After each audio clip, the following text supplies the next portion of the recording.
Bonjour tout le monde, ici Geoff qui vous souhaite la bienvenue à un autre épisode de Ukulele Aerobics.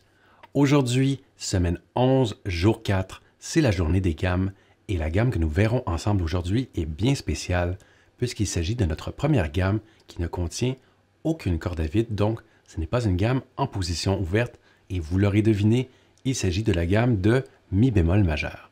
Par ailleurs, cette gamme nous permettra de voir également une nouvelle séquence, un nouveau pattern qui est un excellent exercice qui nous permettra deux choses. Tout d'abord, d'aborder de nouvelles stratégies au niveau des changements de position et deuxièmement, de parler d'un nouveau concept pour vous, enfin je pense qu'il est nouveau, c'est-à-dire le finger roll. Mais surtout, ne manquez pas la fin d'épisode car je vous montre 3 exemples de mise en application de cette gamme qui ont des sonorités et en fait je dirais des émotions complètement différentes. Je vous en dis pas plus, alors manquez pas la fin de l'épisode. Sur ce, allons directement à la démo, c'est parti! Pour reproduire l'exemple du livre, ajustez votre métronome à une vitesse de 103 BPM, là où chaque clic vaut une noire, ou si vous préférez, là où chaque clic vaut un battement de pied, comme ceci. Pour ce qui est de la façon de compter, ça donne donc 1 et 2 et 3 et 4 et 1 et 2 et 3 et 4.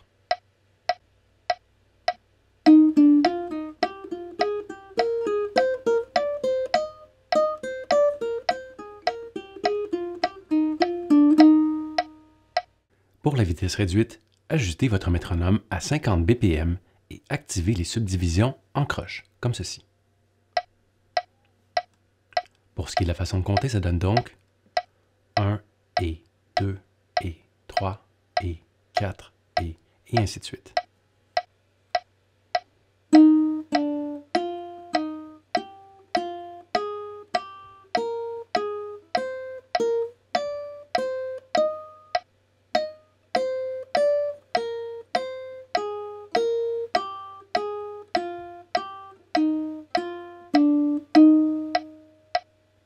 Histoire de bien attaquer cet exercice, je vous invite à vous placer en première position sur la troisième corde, donc premier doigt, première case, deuxième doigt, deuxième case, et ainsi de suite, puisque cette gamme commence en réalité à la troisième case sur la troisième corde. Allons-y, un temps à la fois. Donc le premier temps, il suffit de faire la case numéro 3, suivi de la case numéro 2, toujours sur la troisième corde. Allons-y donc. Passons au prochain temps.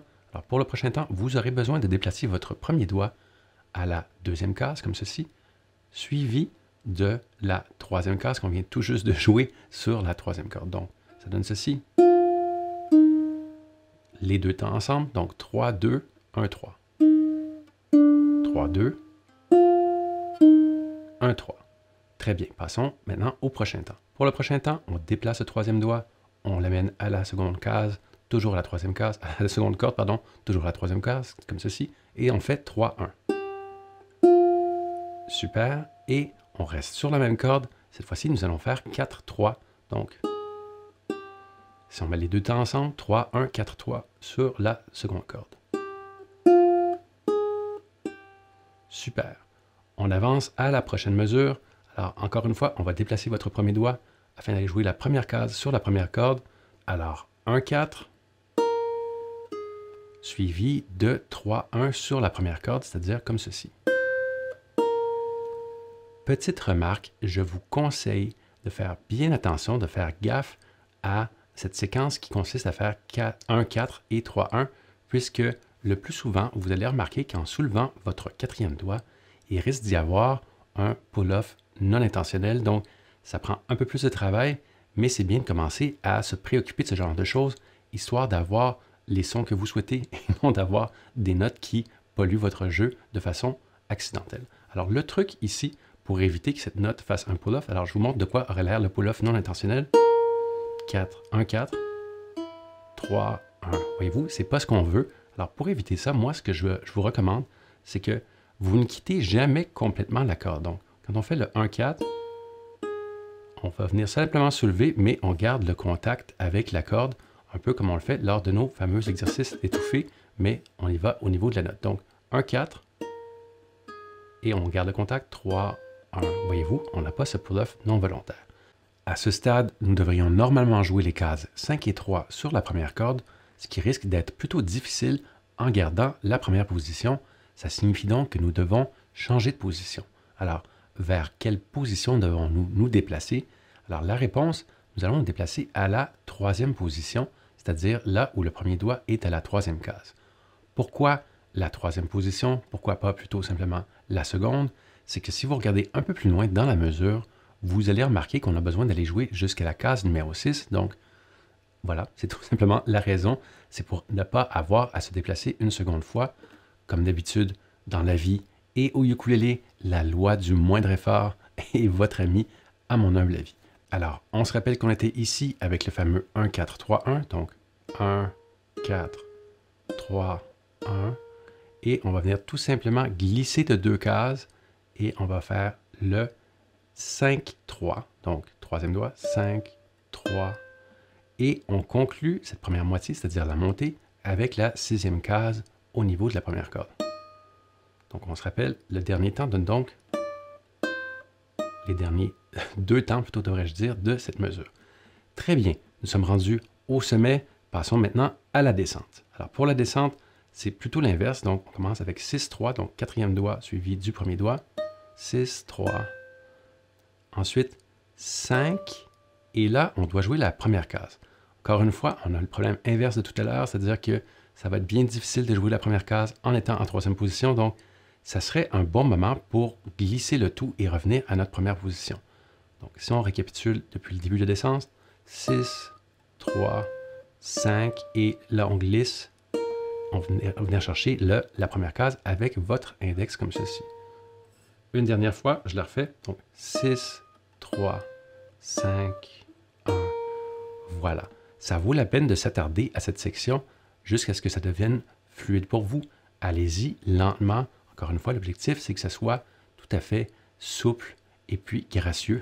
On se rappelle que c'est un des objectifs au ukulélé. Donc, une fois que nous sommes de retour ici, on doit faire 1, 3 suivi de 4, 1. Donc, 1, 3 sur la première corde.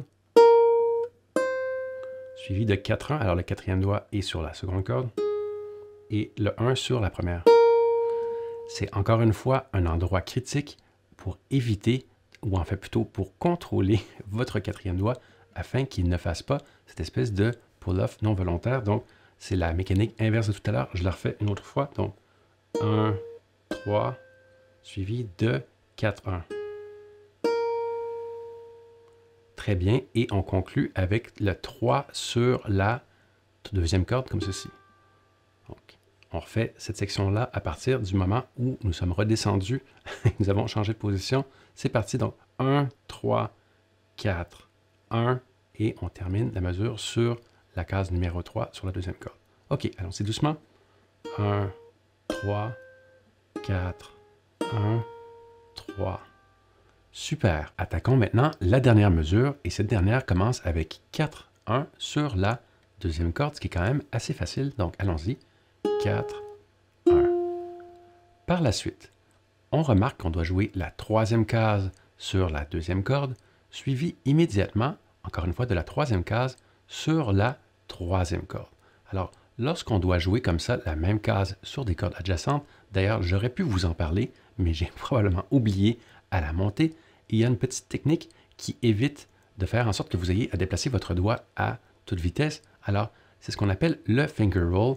Alors, pour vous illustrer comment ça fonctionne, je vais d'abord revenir en arrière en appuyant sur le bouton Rewind et je vais vous parler de la montée. Ce sera plus facile à expliquer et comme ça, je vais pouvoir vous montrer comment le faire à l'inverse lorsque vous redescendez. Alors, la façon de faire pour le finger roll est une technique qui fonctionne également en guitare et en basse. Donc, on se rappelle que ça commençait avec 3, 2, 1, 3. Donc, 3, 2, 1, 3.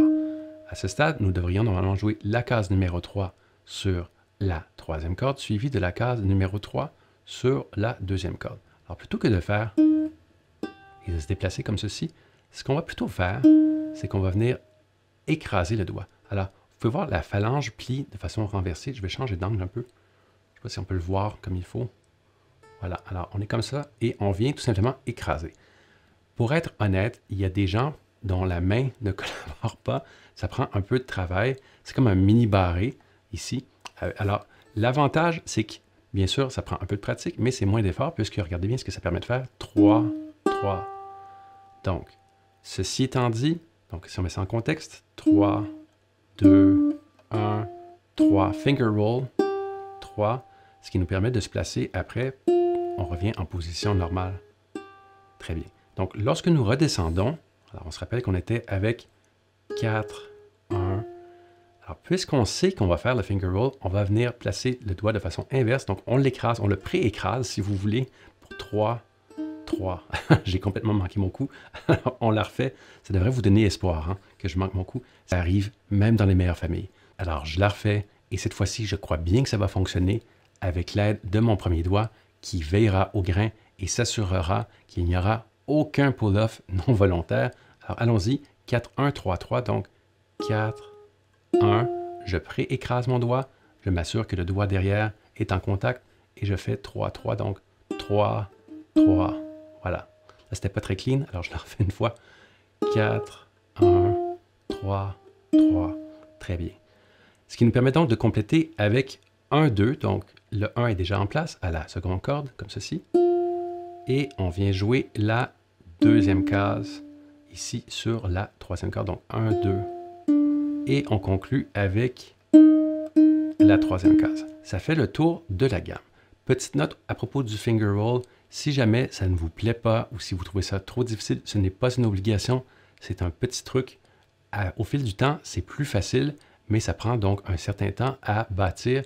Donc, entraînez-vous tranquillement. Aucun stress comme d'habitude. Et peut-être qu'un jour, vous deviendrez des ninjas du finger roll. Allons-y maintenant pour le mot de la fin. C'est parti! En terminant, j'aimerais répondre à une question que vous vous posez peut-être, c'est-à-dire, mais à quoi peuvent bien servir tous ces patterns que nous apprenons semaine après semaine? Est-ce qu'il y a une autre utilité au-delà du simple exercice pour les doigts? Alors, tel Monsieur Miyagi dans le film Karate Kid, il est temps de révéler la vraie nature de ces séquences et de ces patterns au niveau des gammes, c'est que vous pouvez tout à fait les utiliser lorsque vous faites des improvisations. Qui plus est, avec la même gamme et les mêmes patterns, en variant par exemple le rythme, mais aussi en variant le style musical, l'effet est complètement différent. C'est pourquoi j'ai pensé vous donner non pas un, ni même deux, mais bel et bien 3 exemples d'utilisation des patterns que nous avons appris ensemble aujourd'hui. Bien entendu, vous pourriez utiliser ceux que vous avez appris au cours des semaines précédentes.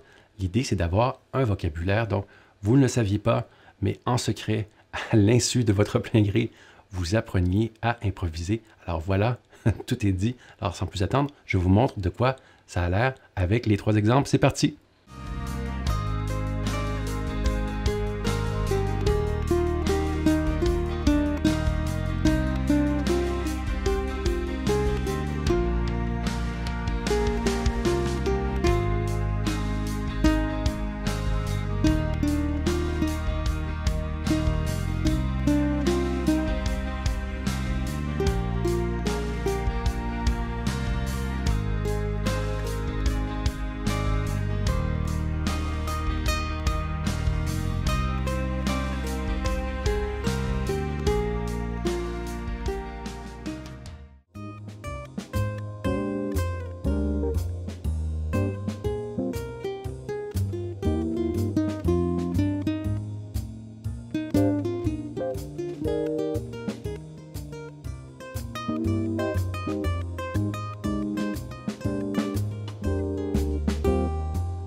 Sur ce, vous trouverez bien entendu les liens vers les pistes d'accompagnement dans la description plus bas.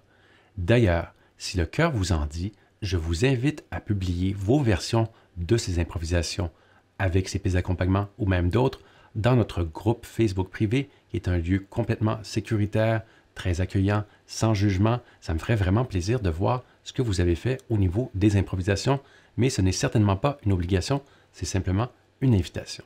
Alors, je vous souhaite une excellente journée. On se voit demain pour le Legato. Bye tout le monde!